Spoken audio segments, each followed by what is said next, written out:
Hello everyone, कैसे हैं? तो देखिए, मैं अनिल कुमार और आप देख रहे हैं अनिल लेसन सेंटर परिवार में है आप। तो ठीक है, अच्छा से देखिए और पढ़िए, तैयारी कीजिए। क्लास 12 का कुछ वीवीआई क्वेश्चन लेकर आया हूँ, टॉप 5 है ना। टॉप 5 क्वेश्चन जो आपके 2024 में पूछे जाएंगे। और यदि आप 10th का भी एग्ज़ाम देने वाले हैं तो 10th एंड 12th में ये क्वेश्चन पूछता है। बायोलॉजी से क्वेश्चन है तो नॉर्मल है छोटा, लेकिन काम है इसका बहुत मोटा। ठीक है, तो ठीक है, इसको अच्छा से पढ़ लीजिएगा और 4 चांद लग जाएगा। ये सब छोटा मोटा क्वेश्चन है, पढ़े भी होंगे, रिवाइज कर लीजिए अच्छा से। और ये लिखने की ज़रूरत नहीं है, सिर्फ है ना। अनिल सर में की खास बात है, को लिखाते कम और समझाते ज़्यादा है, तो बस वही समझाने वाला काम बस करना है, बस आप लोग को समझ में आ जाएगा। तो चलिए क्वेश्चन को पढ़ते हैं फटाफट। कह रहा है कि शुक्राणु जनन और अंडा जनन में क्या अंतर है। ये क्वेश्चन देखिए सब 2 नंबर का है। ठीक है, ये जितने भी आपको है ये सारे क्वेश्चन 2 अंक में पूछता है, 2 अंक का है, 2 अंक का प्रश्न है, तो ज़्यादा हमें घुमा फिरा के नहीं लिखना है। ठीक है, तो क्या पूछ रहा है पहला क्वेश्चन कि शुक्राणु जनन और अंडा जनन में क्या अंतर है। यही क्वेश्चन है क्या? ठीक है, यही क्वेश्चन है। तो फिर हमको क्या करना है कि शुक्राणु जनन और अंडा जनन में निम्नलिखित अंतर है, जिस सब लिखते हैं 10th में जो एग्जाम देकर आया होगा। तो शुक्राणु जनन और अंडा जनन में, अंड जनन में निम्नलिखित अंतर है, बस इतना लिख देना। एक तरफ आपको कॉलम बना लेना है इस तरह से, है ना, ए और बी करके बना लेना है, सबको पता है। इस ए के जगह पे आपको शुक्राणु जनन लिख देना है और बी के जगह पे आपको अंडा जनन लिख देना है। और यहाँ पे पहला पॉइंट दे देना है और यहाँ पे दूसरा पॉइंट, सॉरी पहला पॉइंट दे देना है। ठीक, यहाँ पे 2 नंबर का है, 2 पॉइंट बना के 2 में लिख देंगे, हो गया। ठीक, तो पहला क्या है कि शुक्राणु जनन में क्या है कि मतलब इसमें लिखना है कि वृषण में शुक्राणु की क्रिया शुक्राणु जनन कहलाता है। वृषण देखिए शुक्राणु वाला बात आ गया ना। देखिए शुक्राणु वाला बात आता है, फिर शुक्राणु वाला बात आ गया तो शुक्राणु कहाँ पे होता है? वृषण में होता है, पुरुषों में होता है। ये बात तो सबको पता है कि जो शुक्राणु है मेरा ये वृषण में होता है। तो बोलेंगे कि हमें वृषण में शुक्राणु की क्रिया को शुक्राणु जनन कहते हैं, है ना। वृषण में शुक्राणु की क्रिया को क्या कहते हैं? शुक्राणु जनन कहते हैं।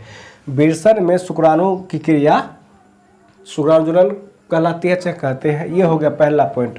फिर हमें बी कर देना है। बी में लिखना है कि बी में क्या लिखना है, नोट करते जाइएगा, बाद में भी कर लीजिएगा, पहले देख लीजिए। ठीक है, तो बी में कैसे क्या करना है, लिखेंगे इसी की संख्या अनेकों में होती है।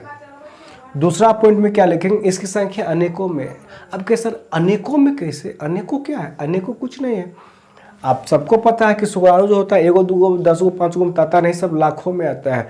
तो ये इसकी संख्या इसीलिए अनेकों में है कि लाखों में है।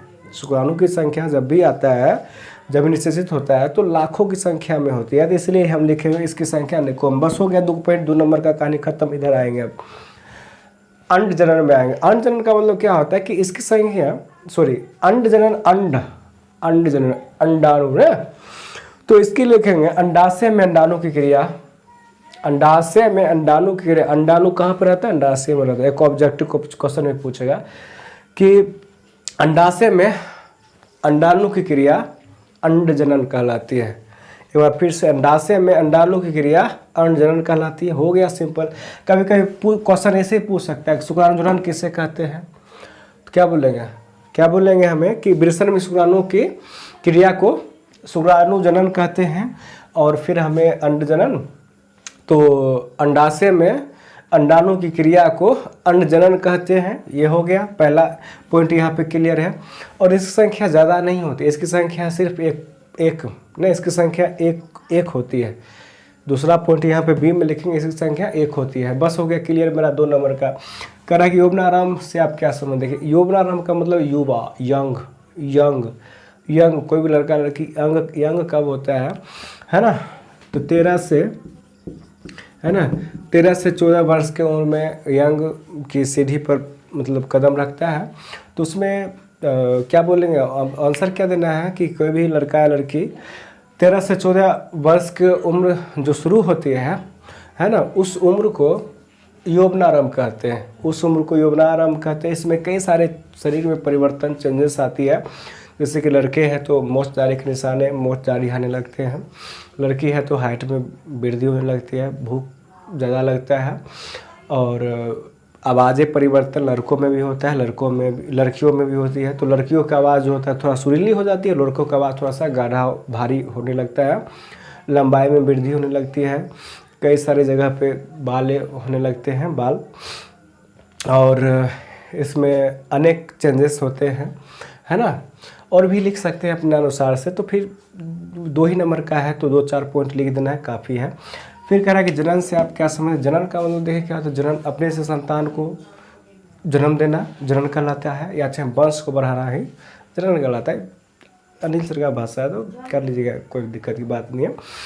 तो ये चीज़ हम समझ गए। और उसके बाद देखिए जनन 2 प्रकार के होते हैं, लैंगिक और लैंगिक। लैंगिक माने कि अंडा नहीं होता है, बच्चा होता है, और लैंगिक माने बच्चा नहीं अंडा होता है, ठीक। लैंगिक में क्या होता है, अंडे नहीं बच्चे देते हैं, सॉरी, और लैंगिक में बच्चे नहीं अंडे देते हैं। इसका मतलब समझे गया, कुछ तो गड़बड़ है, नहीं गड़बड़ है।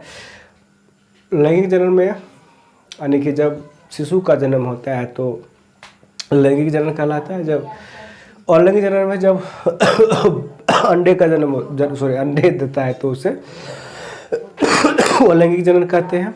एग्जाम्पल बच्चे वाला में, शिशु वाला में हो जाएगा मनुष्य, कुत्ता, बिल्ली, जानवर, बहुत सारे जानवर जो बड़े बड़े आकार के जानवर होते हैं, और छोटका मोटका से पक्षी उक्षी हो गया, सब अंडे देता है, अंडे खेबो करे। तो हमारे अभी दशहरा चल रहा है, एक घंटा कुछ हुई है तो दे हाथ तोड़ दें, चलिए हो गया, ये चीज़ हो गया। उसके बाद ये चीज़ हो गया, चलिए कोई दिक्कत की बात नहीं है।